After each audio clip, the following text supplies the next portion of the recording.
Hello everyone, कैसे हैं आप सब। आई होप आप ठीक ही होंगे। आप देख रहे हैं विद्या एजुकेशन में आपका स्वागत है।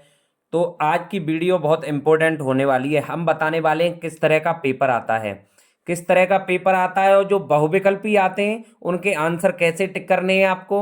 और आपको इसमें 20 बहुविकल्पी जो कि आपकी परीक्षा में देखने के लिए मिलेंगे वो भी मिलने वाले हैं। तो वीडियो के अंत तक बने रहें। आइए जानते हैं। देखिए, ये प्रीवियस ईयर प्रश्न पत्र है। ये पिछले साल का आया हुआ प्रश्न पत्र मान लें, या आप इसे रिवीजन के लिए मान लें, कुछ भी मान लें। तो आइए देखते हैं। ये आपका क्लास 10th का हिंदी का प्रश्न पत्र है। किसका प्रश्न पत्र है? क्लास 10th का हिंदी का प्रश्न पत्र है। ये निर्धारित समय है वो 3 घंटे 15 मिनट है। ये आपको जब आप एग्जाम में बैठेंगे तो ऐसा ही प्रश्न पत्र आपको देखने के लिए मिलेगा। हमने पहले इसे बड़े अच्छे ढंग से प्रिपेयर किया हुआ है, बड़े अच्छे ढंग से, इसलिए आपको बताने की कोशिश कर रहे हैं। हमारे पास सुविधाएं कम हो सकती हैं लेकिन हौसले कम नहीं है। हम किसी भी तरीके से आपको समझाने की कोशिश करेंगे। किसी भी तरीके से आप अगर हमारी बात को मानते हैं, अगर हमारी वीडियो को लगातार देख रहे हैं, तो आपको फेल कोई नहीं कर सकता। हमेशा पास होंगे और अच्छे नंबरों से पास होंगे। तो आइए जानते हैं। ये है प्रश्न पत्र। इसमें 20 नंबर आपके बहुत इंपॉर्टेंट होने वाले हैं। हमें इसमें ये भी बताएंगे आपका जो पेपर आएगा वो इसी तरह का आएगा। तो वीडियो के अंत तक बने रहें। देखिए, ये आपको सामान्य निर्देश पढ़ने होंगे। सामान्य निर्देश आएंगे आपको। प्रारंभ के 15 मिनट मैं अभी पढ़ा देता हूँ आपको। आप पढ़ेंगे, स्कूल में टाइम वेस्ट करेंगे, कॉलेज में जब एग्जाम टाइम में बैठेंगे तो टाइम वेस्ट करेंगे। उससे पहले मैं आपको रिवीजन करा देता हूँ, आपको इसकी प्रैक्टिस करवा देता हूँ। तो आइए जानते हैं। ये प्रारंभ के 15 मिनट परीक्षार्थियों को प्रश्न पत्र पढ़ने के लिए निर्धारित है, बिल्कुल है। मैंने हर वीडियो में बताए कि जो 3 घंटे 15 मिनट है, पहले पेपर आता था वो 3 घंटे का आता था, अब आने लगा है 3 घंटे 15 मिनट के 15 मिनट का। 15 मिनट प्रश्न पत्र पढ़ने के लिए दिए गए हैं।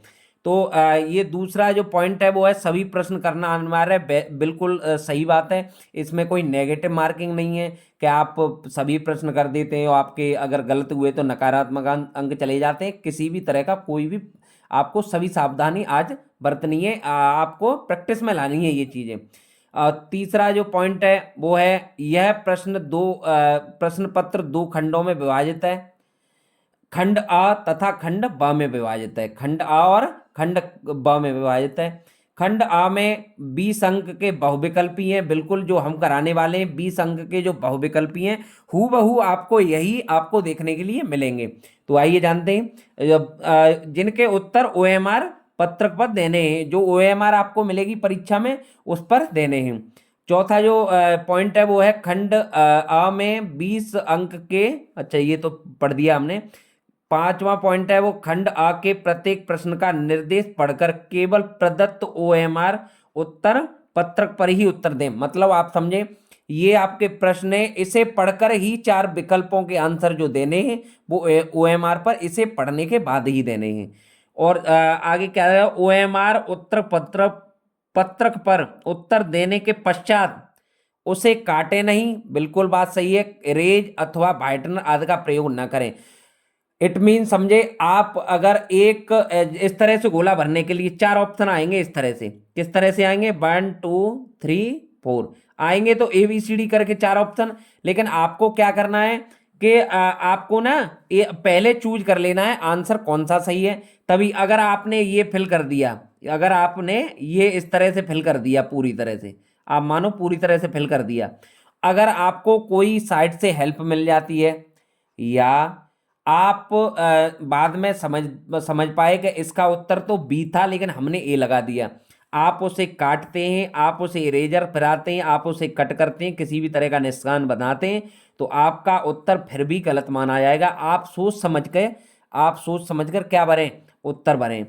और जैसे हमें कन्फर्म है कि हमारा ऑप्शन है सी, तो आप कैसे ऑप्शन भरेंगे, इस तरह से बाहर से लेंगे इसे और अंदर जल्दी जल्दी इस तरह से जल्दी फिल कर देंगे। क्योंकि 20वीं प्रश्न अगर आपको फिल करने की अच्छी प्रैक्टिस नहीं है तो कम से कम 10 से 10 मिनट तो लगा लेंगे 20 प्रश्न फिल करने में। इसलिए बाहर से लेंगे, बाहर से, और अंदर की साइड जल्दी जल्दी फिल करते चले जाएंगे। और अब आगे पढ़ते हैं। खंड ब में से 50 अंक के वर्णात्मक प्रश्न हैं। खड़, अब मैंने बताया पिछली क्लासों में भी लगातार बता रहा हूँ, जब मैंने जीवन परिचय बताई, निबंध बताए आपको, प्रार्थना पत्र बताए, अगर आपने नहीं जाकर देखे हैं तो विद्या एजुकेशन पर अभी जाएं और प्लेलिस्ट में जाएं और सभी जीवन परिचय और निबंध और क्या बोलते हैं उसे, प्रार्थना पत्र देखें। हमने सभी में बताया है कि आपके 30 नंबर के 10th क्लास में 30 नंबर के तो रहते हैं प्रैक्टिकल, 30 नंबर के क्या रहते हैं, प्रैक्टिकल रहते हैं। 20 नंबर के बहुविकल्पी प्रश्न होते हैं जो ये हैं खंड अ में। 50 नंबर का केवल रिटर्न देना होता है। तो वीडियो के अंत तक बने रहें, ये वीडियो बहुत ही इंटरेस्टिंग होने वाली है, आपके बच्चे के भविष्य के लिए अधिक इंटरेस्टिंग होने वाली है, ज़्यादा से ज़्यादा। तो आइए जानते हैं, खंड अ की बात चल रही है। अब बात किसकी चल रही है, खंड अ की। किसकी, ये मैंने लिख रखा है आपका 20 जो नंबर हैं वो OMR के हैं, 20 नंबर हैं वो OMR। ये मैंने टॉपिक इसलिए लिख रखा है कि इसमें मुझे ध्यान नहीं रहता था, इसलिए मैंने लिखा फॉर वीडियो, वीडियो हेतु, ये टॉपिक वीडियो हेतु है। मेरे पास संसाधन कम है लेकिन मेरे हौसले बिल्कुल कम नहीं है। आप मेरा साथ देते रहें, मैं आपके बच्चे के भविष्य के लिए दिन रात मेहनत कर रहा हूं। आइए जानते हैं बहुविकल्पी प्रश्नों के उत्तर सहित जानते हैं। इससे आपको 4 या 5, इससे 20 प्रश्नों में से 5 से 10 प्रश्न आपको 101% देखने के लिए मिल जाएंगे आपको परीक्षा हॉल में। बहुत ध्यान से पढ़ें, बहुत, वीडियो कितनी भी लंबी हो जाए लेकिन एक वीडियो में मैं आपको पूरी तरह से ये कवर करवा दूंगा, आज का ये रिवीजन करवा दूंगा मैं आपको कि आपका प्रश्न पत्र जो आएगा परीक्षा हॉल में किस तरह का आएगा। तो आइए जानते हैं, इसके दो से तीन पार्ट आपको देखने के लिए मिलेंगे। ये आपका पार्ट 1 है, इसके दूसरा भी पार्ट देखने के लिए मिलेगा, तीसरा भी पार्ट। आइए जानते हैं, ये प्रश्न है आपका बहुविकल्पी प्रश्न। ये आता है, निम्नलिखित कथनों में से कोई एक कथन सही है, उसे पहचान कर लिखिए। मतलब इसमें 4 कथनों में 3 कथन गलत हैं, एक कथन सही है। रामवृक्ष बेनीपुरी प्रसिद्ध एकांकी लेखक के, बिल्कुल गलत है। प्रभाकर 5वें भेंट वार्ताकार के रूप में प्रसिद्ध थे, बिल्कुल गलत है।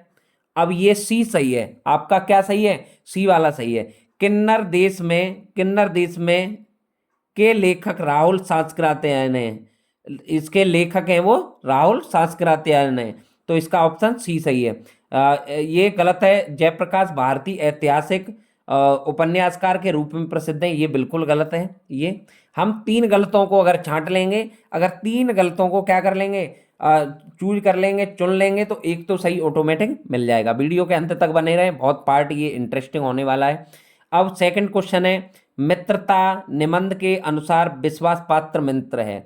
मित्रता जो निबंध है उसके अनुसार विश्वास पात्र मित्र है।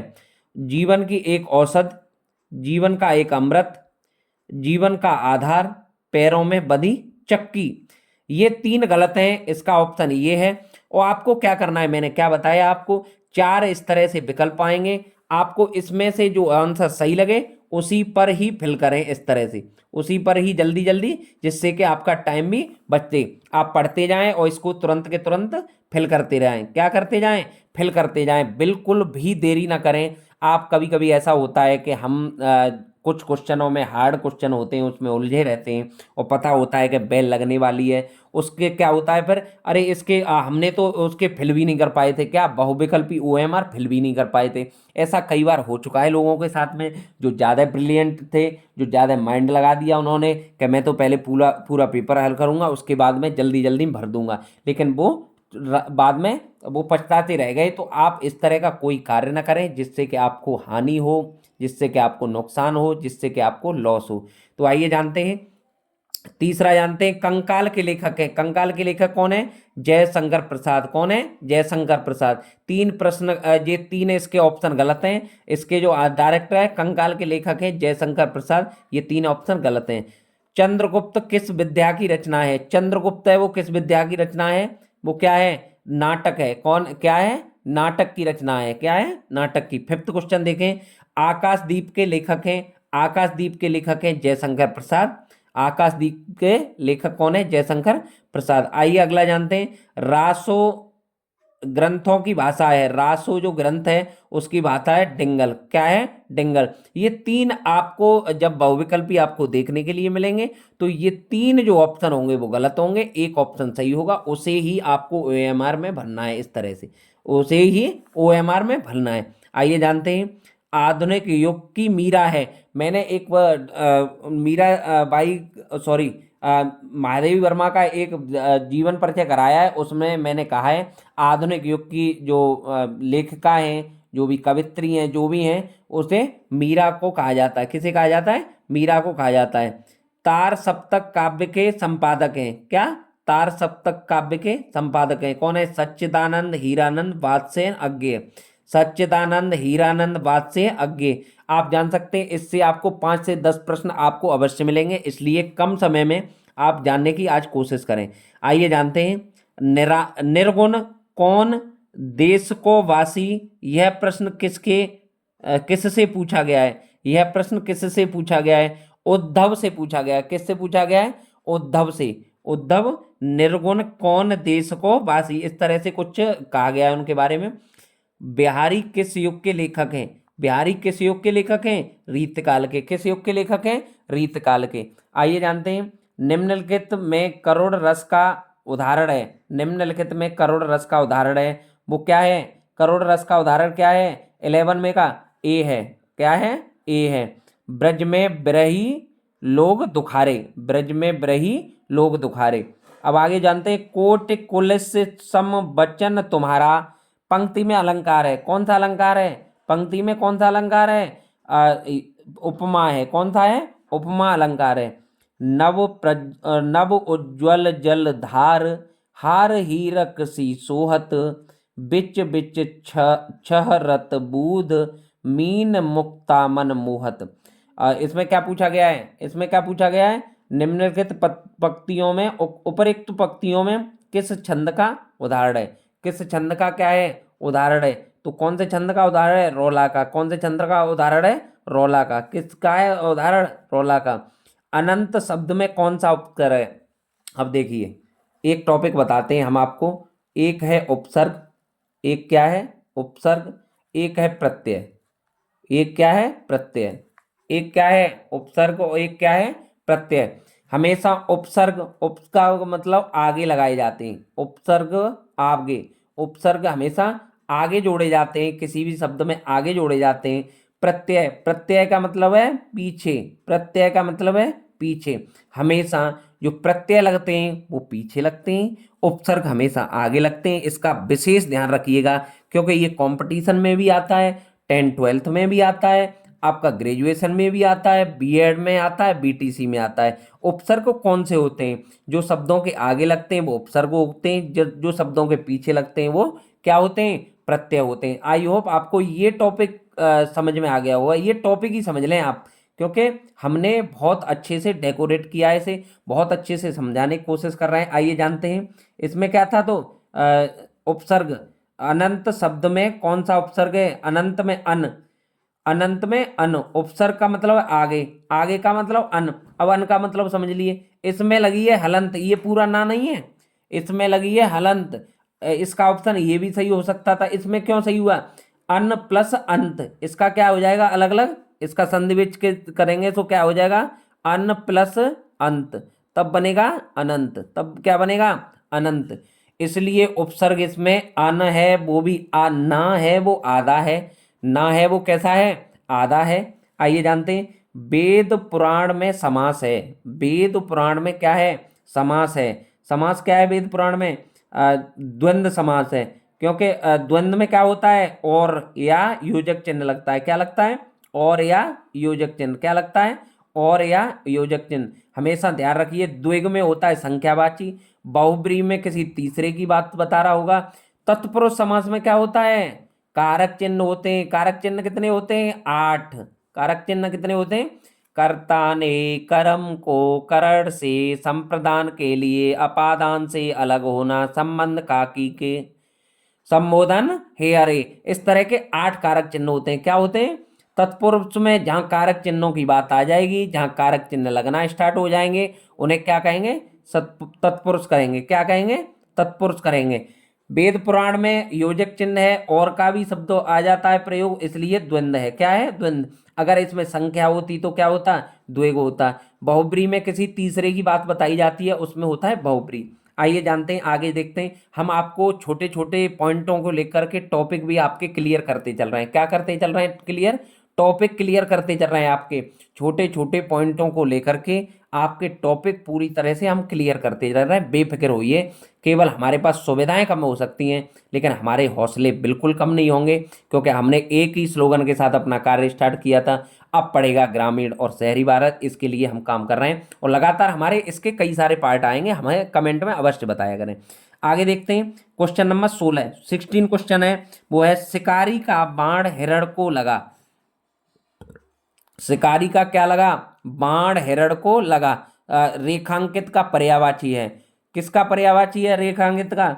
रेखांकित मतलब बाण का पर्यायवाची क्या है? सर। क्या है? बाण किसको लगा? हिरण को लगा। किसका है? सर है। क्या है इसका ऑप्शन? सर है। आइए जानते हैं आगे 17 क्वेश्चन नंबर को जानते हैं। 17 क्वेश्चन नंबर को जानते हैं। आपको अंत में बताना है, वीडियो अगर आप पूरी देख रहे हैं तो आपको अंत में बताना है कि आपको किस तरह की क्लास लगी, हमारा जो कार्य करने का तरीका लगा वो किस तरह का लगा। मैंने आपको इसमें बताए, उपसर्ग बताए, प्रत्यय बताए, कारक चिन्ह बताए, बहुब्रीहि समास क्या होते हैं, द्विगु क्या होते हैं, द्वंद्व क्या होते हैं, हमने सब कुछ बनाने की कोशिश की। आई होप आपको समझ में आ रही होगी। आगे बढ़े। ते युष्मद शब्द का किस विभक्ति और वचन का रूप है? ते जो युग्मक शब्द है वो किस विभक्ति या बहुवचन का रूप है? वो क्या है? षष्ठी विभक्ति एक वचन।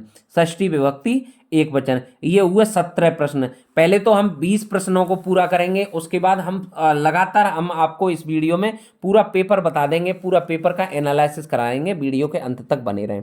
तो आइए जानते हैं, ये है 18वां प्रश्न। कौन सा है प्रश्न? ये कौन सा है प्रश्न? 18वां। ये है जिस जिस वाक्य में एक प्रधान उपवाक्य और अन्य आश्रित उपवाक्य हों उसे क्या कहते हैं? जिस वाक्य में एक प्रधान उपवाक्य और अन्य आश्रित उपवाक्य हों उसे क्या कहते हैं? मिश्र वाक्य कहते हैं। क्या कहते हैं? मिश्र वाक्य। क्या कहते हैं? मिश्र वाक्य। अब आगे देखते हैं 19वां को, देखते हैं 19वें को। 19वें में है मैंने यह पुस्तक लिखी है। मैंने यह पुस्तक लिखी है वाक्य का कर्म वाच्य में परिवर्तन है। वाक्य का कर्म वाच्य में परिवर्तन है। तो इसमें क्या है परिवर्तन? बताएं बताएं क्या है? मेरे द्वारा यह पुस्तक, एक्टिव पैसिव वॉइस समझते हैं, कृतवाच्य और कर्मवाच्य। एक वाच्य टॉपिक होता है, इंग्लिश में उसे वॉइस टॉपिक कह देते हैं। क्या कह देते हैं? वॉइस टॉपिक कह देते हैं। ये वाच्य के टॉपिक हैं, कृतवाच्य कर्मवाच्य।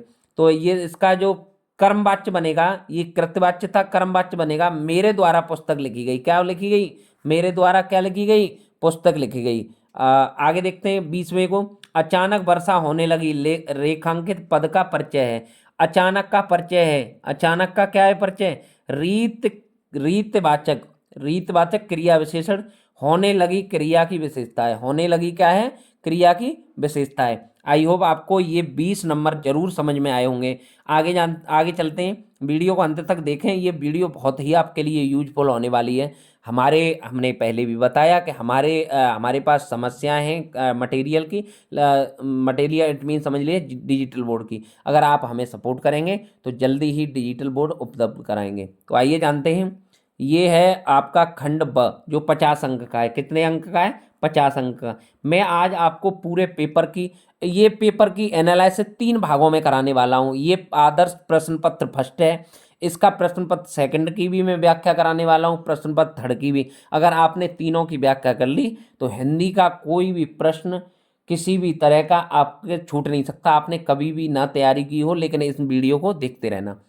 आइए जानते हैं 50 अंक के हैं जो रिटर्न है वो देखते हैं। वर्णात्मक प्रश्न है। खंड ब में क्या है? वर्णात्मक प्रश्न है। इसमें पढ़ते हैं, निम्नलिखित गद्यांशों में से किसी एक पर आधारित प्रश्नों के उत्तर लिखिए। ये है 6 नंबर का। कितने नंबर का है? 6 नंबर का।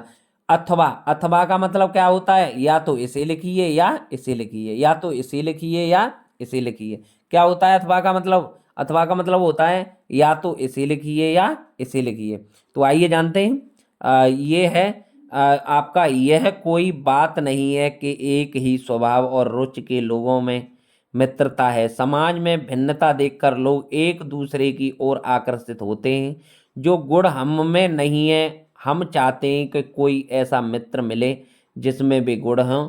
चिंताशील मनुष्य प्रफुल्लित चित्त का साथ ढूंढता है। निर्बल बलि का धीर उत्साही का कार्य है। अब इसमें क्या करना है, उपरोक्त तो गद्यांश का संदर्भ, संदर्भ में लिखना है किससे लिया गया है, इसके लेखक कौन थे। संदर्भ में क्या लिखना है, किससे लिया गया है, इसके लेखक कौन थे। अब इसमें रेखांकित अंश की व्याख्या, अंश व्याख्या का मतलब है इसे एक्सप्लेन करना है, इसे एक्सप्लेन करना है पूरी प्रॉपर तरीके से। अब तीसरा प्रश्न क्या आता है, क्योंकि दो दो नंबर के तीन प्रश्न है, अगर आपने दो प्रश्न किए तो आपको मिलते हैं 4 अंक, और अगर 3 प्रश्न किए तो आपको कितने अंक मिलते हैं, 6 अंक मिलते हैं। अथवा, अब इसका अथवा का मतलब है इंग्लिश में आता है ये और लिख के, जब आप इंग्लिश ग्रामर या इंग्लिश का पूरा जब एग्जाम दे रहे होंगे उसमें आएगा ओ आर, और लिख के। और का मतलब है अथवा, अथवा का मतलब ये है या तो इस प्रश्न को करिए या इस प्रश्न को करिए। तो आइए जानते हैं, ये प्रश्न है आपका, ये क्या है, गद्यांश है। इसमें से आपको 3 ही प्रश्न उसी तरह से करने हैं जैसे मैंने पिछली बार बताए। इसमें देख सकते हैं, ये इस तरह का है, ये आपको पढ़ के सुना देता हूँ। यह एक नैतिक और आध्यात्मिक स्रोत है जो अंतकाल से प्रत्यक्ष या अप्रत्यक्ष रूप से संपूर्ण देश में बहता रहता है और कभी कभी मूर्त रूप होकर हमारे सामने आता रहता है, आता रहा है। यह हमारा सौभाग्य है। इस तरह से ये पढ़ना है आपको। इसमें से इसके तीनों के आंसर देने हैं। 6 नंबर का है ये। कितने नंबर का है, 6 नंबर का है। मैं आपको आज पूरा एनालिसिस पेपर का करा देता हूँ। आपको मैं समझ सकता हूँ कि आपको कोई भी समस्या आपको हॉल में बैठते समय, परीक्षा केंद्र में बैठते समय कोई भी होने वाली नहीं है। तो आइए आगे देखते हैं। निम्नलिखित पद्यांशों, अब बात आती है, जैसे लेखक और कवि हैं वैसे ही गद्य और पद्य हैं।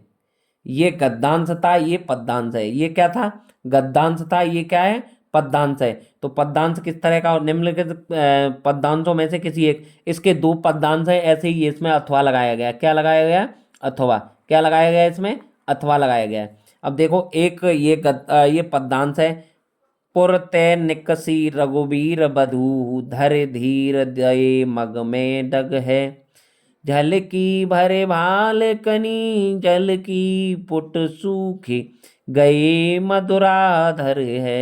बै फेरे बुझती है चलनो अब कैतिक पन्नर पर्ण कुटी करे हो कित है। तिह की लख आतुरता पिय की अखियाँ तर आचु चारू चली जल त्व। इसका क्या करना है, निम्नलिखित इसमें इसके प्रश्न हैं। देखो 6 नंबर के ये प्रश्न हैं। आपको मैं पूरा दिखा देता हूँ, बहुत अच्छे से दिखा देता हूँ, आपको किसी भी तरीके से प्रॉब्लम नहीं आएगी। देखो ये क्या कह रहा है आपको, ऊपर एक तो वाक्यांश का संदर्भ कीजिए, मतलब इसका अर्थ संदर्भ कीजिए। ये कौन से खंड काव्य से लिया गया है, कौन सा इसके लेखक हैं, कौन से ये उससे अध्याय से लिया गया है। पुर से कौन सी निकली, पुर से कौन सी के बारे में अर्थ बताना है, व्याख्या करनी है। मार्ग में 2 पग रखते ही क्या हुआ। ये तीनों प्रश्न 6 नंबर के बताना है। किसने कितने के बताने हैं, 6 नंबर के। अब एक युवा जंगल, एक युवा जंगल, आइए जानते हैं। ये आपका यही इसी तरह से पद्यांश है। आइए आगे जानते हैं। Question number 23, question number 23, question number 23 में निम्नलिखित देखो गद्यांश, देखिए गद्यांश और पद्यांश संस्कृत में भी होते हैं, गद्यांश और पद्यांश हिंदी में भी होते हैं। तो ये 23 क्वेश्चन नंबर है। निम्नलिखित संस्कृत गद्यांशों में से किसी एक का संदर्भ सहित हिंदी में अनुवाद कीजिए। क्या कीजिए, हिंदी में अनुवाद कीजिए। आइए जानते हैं। ये 5 नंबर का है, ये 5 नंबर का, 3 नंबर का और 2 नंबर का। कितने का, 3 नंबर का एक, एक 2 नंबर का। आइए जानते हैं। ऐसा नगरी भारतीय कृते संस्कृत भाषाच्य केंद्र स्थलम अस्ति इत एव संतृवाण्यमस्य संस्कृते च आलोक सर्वस्त्र प्रसूत। मुगल युवराज दारा सिकोह अत्रागत्य भारतीय दर्शन शास्त्रियम अध्ययनम अकरोत् स तेषा ज्ञानेन तथा प्रभावित अभयत। तो आप देख सकते हैं ऐसे क्या कर सकते हैं, आप देख सकते हैं ये है आपकी क्या है, गद्य है। क्या है, गद्य है।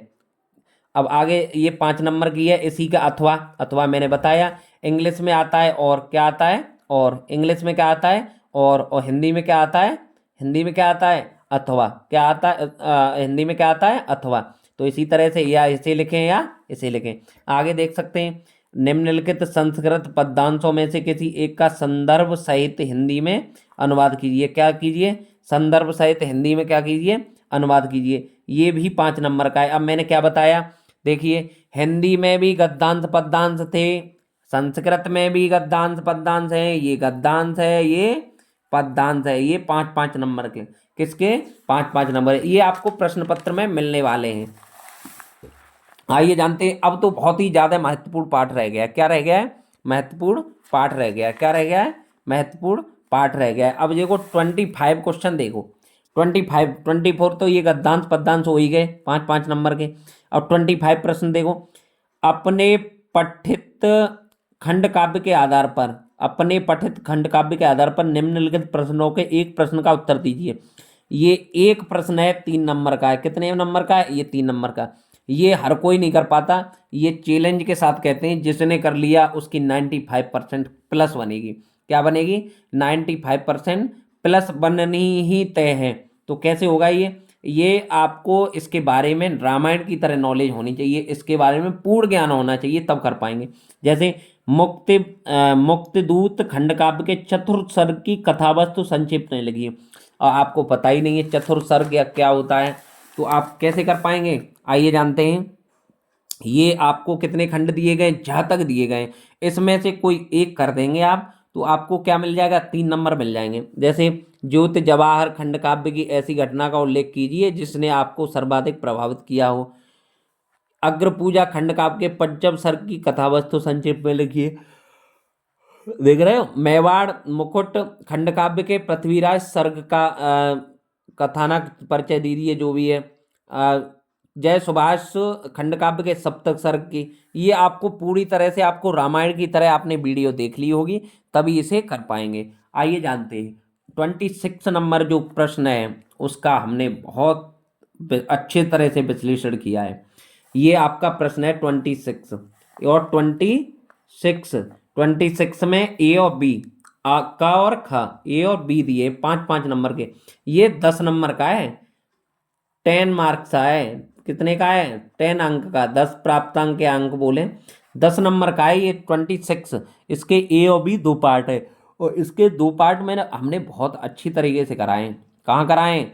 यूट्यूब चैनल पर कराए, विद्या एजुकेशन यूट्यूब चैनल पर। आइए जानते हैं, ये है निम्नलिखित लेखकों में से किसी एक लेखक का जीवन परिचय दीजिए।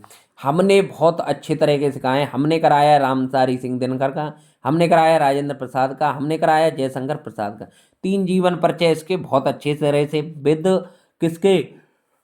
रचना सहित। किसके सहित? रचना सहित। रचना भी हमने कराई हुई है। क्या कराई हुई है? रचना। ये 3 नंबर का तो आपका जीवन परिचय आता है। क्या आता है? जीवन परिचय, जिसमें मृत्यु कब हुई, कब जन्म हुआ, क्या शिक्षा दीक्षा रही, माता पिता के क्या नाम रहे, और इसमें कहाँ से पढ़ाई की, कहाँ स्कूल छोड़ा, कहाँ ज्वाइन किया, गवर्नमेंट लगी या नहीं लगी, ये सारी चीज़ें जो पहुँच जाती हैं वो जीवन परिचय में पहुँच जाती हैं। ये आता है 3 नंबर का। और जो 2 नंबर का आता है वो आता है नीचे रचनाएं। अगर आपने रचनाएं ले लिखी, किसी जीवन परिचय की रचनाएं नहीं याद हैं, आपने केवल जीवन परिचय लिख करके आप समझ सकते हैं कि हमें 5 नंबर मिल जाएंगे, तो ये सोचना भी मत। तो आइए जानते हैं, ये था लेखकों का जीवन परिचय। क्या किसका था? लेखकों का था। ये है कवियों का जीवन परिचय, कवि का ये भी 5 नंबर का है। 3+2 5 नंबर, 3+2 5 नंबर। आइए जानते हैं, सुमित्रानंद पंत गोस्वामी तुलसीदास का हमने जीवन परिचय कराया है। बिहारी जी का जीवन परिचय, 2 जीवन परिचय तो मुख्य रूप से कराए हुए हमने विद्या एजुकेशन यूट्यूब चैनल पर। आप प्लेलिस्ट में जाकर के हमारे जीवन परिचय देख सकते हैं। ये हमने 2 जीवन परिचय बहुत अच्छे से कराए हैं, आपके 5 नंबर पक्के होने वाले हैं। हम क्या कहते हैं, हम जो भी आपको शेड्यूल बता रहे हैं, जो भी हम थंबनेल के अनुसार आपको अग्रसर कर रहे हैं, आपको मोटिवेट कर रहे हैं किसी तरह से, वो हमारा आना ही आना है। हमने क्या बताया, कवियों के जीवन परिचय में से 5 नंबर का आएगा आपका, और लेखकों के जीवन परिचय में से 5 नंबर का आएगा। अब 27 क्वेश्चन नंबर देखते हैं, कितना देखते हैं? 27। आज इस वीडियो के अंत तक बने रहें, इसके 2 या 3 पार्ट होने वाले हैं, और इसलिए ये बहुत इंटरेस्टिंग वीडियो होने वाली है। क्या होने वाली है? बहुत ही इंटरेस्टिंग वीडियो होने वाली है। तो आइए जानते हैं 27, क्वेश्चन नंबर 27 देखें। क्वेश्चन नंबर 27, मैंने वो कार्य, वो चीज़ें कराई हैं, वो इंपॉर्टेंट मटेरियल कराए हैं जो आपके एग्जाम में देखने को मिल जाएंगे। क्या कर जाएंगे? मिल जाएंगे। आइए देखते हैं। ये है श्लोक के बारे में। क्या है श्लोक के बारे में? अपनी पाठ्य पुस्तक के संस्कृत खंड से कंठस्थ किया हुआ, ये हमने बताया है। 2 नंबर का श्लोक है। हमने 2 श्लोक बताए हुए हैं। 100% समझ लेना, उसी से रिलेटेड हैं। अगर वो ना आए तो आप चैनल को अनसब्सक्राइब करके चले जाना और कभी पढ़ना मत, ये मैं 100% के साथ कह सकता हूँ। हमने ये जीवन परिचय कराए वो देख जाएं। ये हमने श्लोक कराए हुए हैं। श्लोक क्या कराए हुए? श्लोक कराए हुए हमने कराया वंदनम मरणम बाप जयो पराजय वाला श्लोक कराया हुआ है। एक और श्लोक कराया हुआ है। ये क्या कह रहा है? अपनी पाठ्य पुस्तक के संस्कृत खंड से कंठस्थ किया हुआ कोई एक श्लोक लिखिए। क्या लिखिए?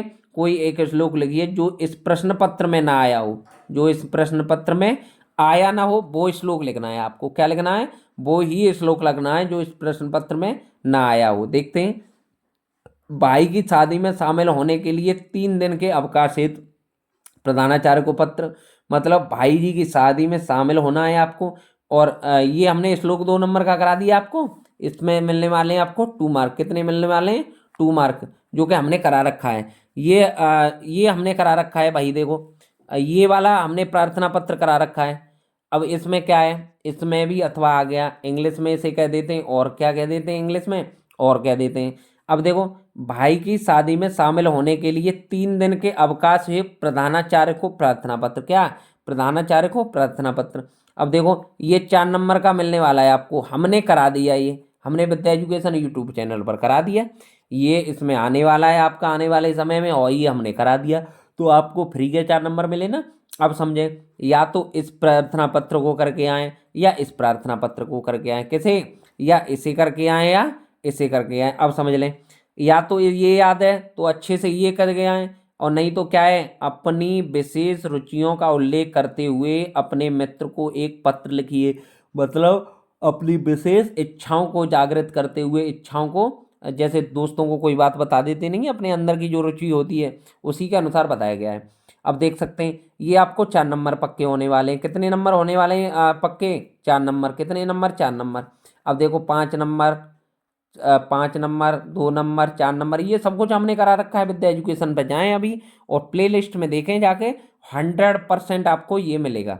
ये मिलना ही मिलना तय है। आइए जानते हैं अगला। निम्नलिखित प्रश्नों में से किन्हीं 2 प्रश्नों के उत्तर संस्कृत में दीजिए। 2 प्रश्नों के उत्तर संस्कृत। अब देखो, संस्कृत का पार्ट वो भी था जो गद्यांश पद्यांश लास्ट में आए थे। संस्कृत का पार्ट श्लोक भी है। क्या है? श्लोक भी संस्कृत का पार्ट है। और संस्कृत के उत्तर देने, 1 नंबर का एक उत्तर है। आपने इसका ये प्रश्न दिए हैं आपको 4। ये प्रश्न कितने कितने दिए? 4। अगर आपने क्या दिया? एक ही का उत्तर दिया। किसका? मानो समझो एक ही का उत्तर दिया हमने, 4 में से 1 का दिया, तो आपको 1 नंबर मिलेगा। कितना नंबर मिलेगा? 1 नंबर। आपको पाले 2 नंबर। तो इसके कोई से भी जो सरल लगे उसके ही क्या उत्तर दे दीजिए, 2 नंबर मिल जाएंगे आपको। एग्जामिनर, एक बात और मैं जो सच्चाई है वो बता दूं, और लगातार मैं बता रहा हूं कि आपको केवल और केवल क्या, सिर्फ और सिर्फ आपको लिखना है। सबसे ज़्यादा लड़कियां क्यों पास होती हैं? सबसे ज़्यादा गर्ल्स क्यों पास होती हैं? उन्हें लिखने के तरीके, उनका राइटिंग अच्छा, वो ज़्यादा लिखती हैं। हमेशा गवर्नमेंट की तरफ से, हमेशा गवर्नमेंट इट मीन समझ लीजिए बोर्ड परीक्षा की तरफ से, ये लगभग 2 से 3 साल होने जा रही हैं, तब एक नोटिस आया था कि जितना व्यक्ति लिखेगा, स्टेम मार्किंग हम भी अपने स्कूल में देते हैं। हमारे जो मैनेजर सर हैं, हमारे जो फाउंडर सर हैं, वो हमें मोटिवेट करते हैं और हमें उनके निर्देशन में हम कार्य करते हैं। तो वो हमें कहते हैं कि बच्चों की स्टेम मार्किंग की जाए। अब स्टेम मार्किंग, एक शब्द लिखा हमने, स्टेप मार्किंग। क्या? मार्किंग। स्टेम मार्किंग का मतलब है, अगर बच्चे का STP सही है, इसमें ए लिख दिया बच्चे ने, स्टेप की जगह पे ए लिख दिया, तो STEP 3 अक्षरों, एक अक्षर के चक्कर में पूरा नहीं काटेंगे उसे। क्या नहीं काटेंगे? पूरा नहीं काटेंगे। एक अक्षर के चक्कर में अगर ये 2 नंबर का है, एक अक्षर गलत कर दिया, 1.25 दो, वो 1.5 दो। STAP लिख दिया और MARKING तो सही है, तो STAP लिख दिया तो आपको ये नहीं करना है। STAP तो गलत है, स्पेलिंग तो होती है STEP। ऐसे काट दो, नहीं। स्टेप मार्किंग का मतलब है जितना आपको उसमें गलत है उतना ही। जैसे एक क्वेश्चन है 1 2 3 मल्टीप्लाई बाय 2। अब किसी बच्चे ने कर दिया 2 3 जा 6 की जगह पे 8 कर दिया, 2 2 जा 4 कर दिया, 2 1 जा 2 कर दिया। अब क्या है, ये भी सही है, ये भी सही है, ये गलत है। लेकिन आपको पूरा क्वेश्चन नहीं काटेंगे, आप ध्यान रखें इस चीज का।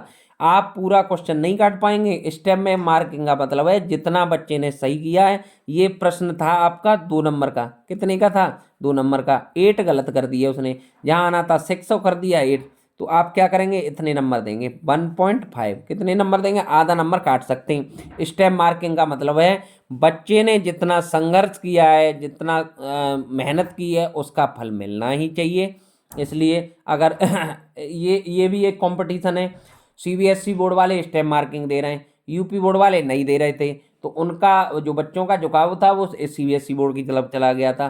तो वही कंपटीशन है। और उन्होंने मीटिंग बिठाई कि अगर ये इस तरह से कर रहे हैं तो हमें भी करना चाहिए। तो उन्होंने एक मीटिंग में कहा आपको स्टेप मार्किंग देनी है। क्या देनी है, स्टेप मार्किंग। आप जितना लिख के आएंगे, एक 2 नंबर का प्रश्न है, आपने छोड़ दिया तो 2 के दोनों कट गए, 2 के 2 नंबर कट गए। अब आपने उसमें 2 लाइनें भी लिख दी तो आपको 1 से 1.5 नंबर देंगे ही देंगे एग्जामिनर, ये ध्यान रखना। आप चाहे सही लिखते हैं, लगभग 90% तो सही लिखें, 10% हो सकता है कि थोड़ा इधर उधर से मटेरियल लेके थोड़ा कोशिश करें, लेकिन आपको लिखना ही पड़ेगा। अब आगे क्वेश्चन देखते हैं। ये रही स्टेप मार्किंग की, ये भी आपको बताना बहुत ज़रूरी था। आप ये ना समझें कि हमारा सर टाइम वेस्ट करा रहे हैं, ये मुझे बताना बहुत ज़रूरी था। स्टेप मार्किंग होती है, अगर आप 50 क्वेश्चन आए, 50 क्वेश्चन में आप अगर 25 के आंसर दे पाए, 25 छोड़ आए, तो आपका गलत है। ये बात चल रही है रिटन में। किस में बात चल रही है, रिटन में। किस में, रिटन। रिटन एग्जाम में बात चल रही है, किस में चल रही है, रिटन एग्जाम में चल रही है, उसके लिए चल रही है। अब आगे देखते हैं 29 क्वेश्चन। ये 29 क्वेश्चन के बारे में मैं बता ही रहा था आपको। क्या करना है, संस्कृत में उत्तर देना है इसका। क्या करना है, संस्कृत में उत्तर देना है। अब ये 30 पे बात चलेगी। अब 30 पे, 30 भी हमने करा रखा है। हमने 7 नंबर का है ये कितने नंबर का है, 7 नंबर का। 30 भी पर्यावरण सुरक्षा, अनुशासन की व्यवस्था, देश प्रेम, जीवन में कंप्यूटर का महत्व। ये हमने जीवन में कंप्यूटर का महत्व करा रखा है। क्या करा रखा है, जीवन में। 4 आपको ऐसे ऐसे निबंध का मतलब होता है इंग्लिश में इसे ऐसे कहते हैं। क्या कहते हैं, इंग्लिश में इसे ऐसे कहते हैं। अब अगर आपको ऐसे निबंध आएगा, उसमें से अगर 4 ऑप्शन आएंगे, इसमें से एक ऑप्शन का निबंध आपको याद है, तो पूरे 7 नंबर पाएंगे। कितने, लेकिन हेडिंग अच्छे से डालें, हेडिंग उसकी बहुत अच्छे से हाईलाइट करें। क्या करें, हेडिंग को क्या करें, हाईलाइट करें बहुत अच्छे से। और आप स्टेप बाय मार्किंग समझ गए होंगे। आई होप मैंने आज मैंने बहुत कुछ बताने की कोशिश की। अगर इस वीडियो को आप देखेंगे, अच्छे से देखेंगे, 1 से 2 बार देखेंगे, तो आपको बहुत हेल्प मिल गई, बहुत हेल्प मिलेगी। अब मैं जल्दी ही आने वाला हूँ आदर्श प्रश्न पत्र 2, इसका दूसरा भी भाग बनाने वाला हूँ। अगर आप इसमें है 3 भाग, कितने भाग हैं, 3 भाग।